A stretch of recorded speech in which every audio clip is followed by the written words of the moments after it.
Epiphany. So great to see you today. I'm glad we get to be together Monday, the day after the celebration of our Lord. You know, Sunday's day one in the week on the Christian calendar. And it's when we come together to dance, the dance of liturgy, that divine and sacred celebration, where we feed our souls together, where we come together, right? We break out of the pattern of the me and we step into the reality of the we. I hope you joined us yesterday. I know it's not quite the same fiber optically. I totally get it. Trust me, it's not for me either. But I know you're there, and I feel your love, and I hope you feel mine. So anyway, we understand this love because of our Lord Jesus Christ, right? And he sets the reality of what it means to know divine love through the words of the Gospel of John. So let's read on. We're in chapter 3. We're going to start with verse 11. Very truly, I tell you, which means, listen up, gang. We speak of what we know, and we testified of what we have seen. So Jesus just says, so we tell you what we've seen. We're not making it up. It's the stuff that actually happened. And we tell you what we know. And yet you do not receive our testimony. You do not receive our witness. So you are questioning something about our character, who we are in these interactions. And if you don't trust our character, if you don't believe us about the things that we've seen and the patterns that we've been exposed to in this world, in this earth, how in the world are you going to believe when we tell you about the greater kingdom of God? Now, there's an interesting word here, and it is belief. And for us, you and I understand the word belief as an indicator of intellectual assent or intellectual complicity to an idea, where we say we have an idea out here and we are going to acknowledge that as true, maybe through means of logic or maybe not, just because we have decided it to be true.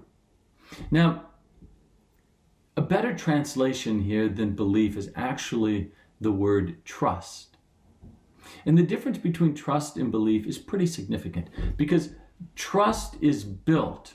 Belief you can decide on in an instant. I will decide to believe something. Whereas trust can only be gained through relationship over time, through fidelity and consistency and listening and caring for and being there, being present, right? So what Jesus is saying here is, listen, we've been around for a while. Our presence has been with you, and yet you do not trust us. And if you can't trust us in these little things, how can you trust us in bigger things? And then he goes on to say something super interesting. He draws an analogy. He says, no one can ascend to heaven except the one who has descended from heaven, the Son of God. So he says we have a particular link between you and I and this world, and you and I and things that are divine and eternal. And I promise you access to those things. But it's going to happen in a particular way that is unique. And I want you to trust me when you see it happen. And so then he creates an analogy with Moses. And if you want to better understand this Moses story, turn to Numbers in the Old Testament, chapter 21, verse 4 through 9 or 7, I don't remember. And it talks about how the Israelites are in the wilderness. They rebel against Moses and they rebel against God. They don't trust God. This is a trust issue, and they've stopped trusting God. And serpents come up out of the ground and they start biting people in their heels. And they start to connect between their lack of trust and this event that's happening. And they go to Moses and they say, listen, Moses, you got to help us. Our trust in God, in the kingdom of God, in the rules of how the world works have collapsed. Can you save us?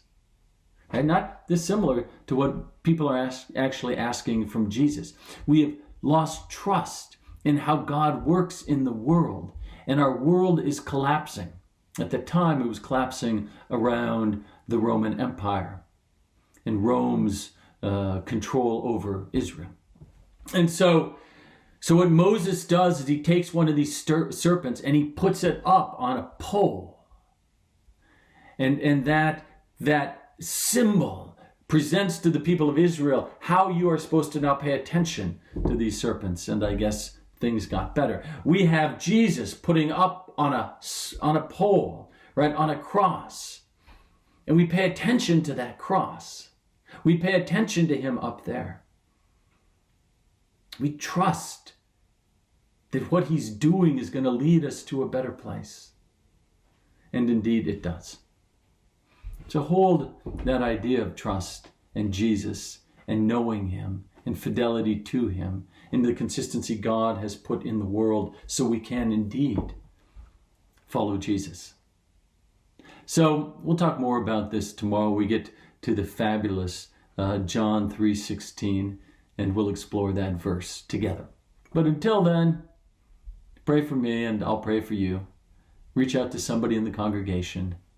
Tell them you love them, like I'm going to say that to you right now. I love you and I miss you. Take care of yourself and peace upon your soul.